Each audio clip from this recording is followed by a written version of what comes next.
Hello friends, now I will teach you how to change the skin tone colors of a bridal into golden. Now this is the bridal picture you can see, and this is the color skin tone color palette. I will select the background layer. I will make copy with Ctrl J, and I will go to the lasso tool. I will select the natural skin areas of the bridal.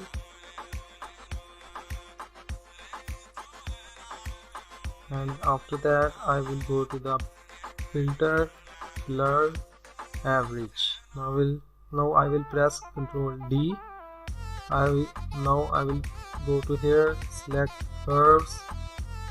I will select hand. I will press Ctrl Shift and I will select the area.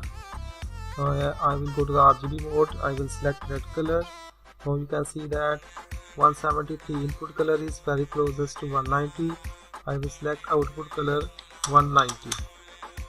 Now I will select the green color 190 after 142, and blue color is 190.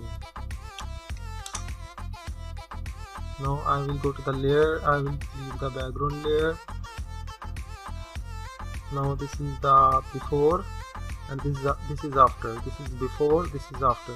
So thanks for watching. See you next video.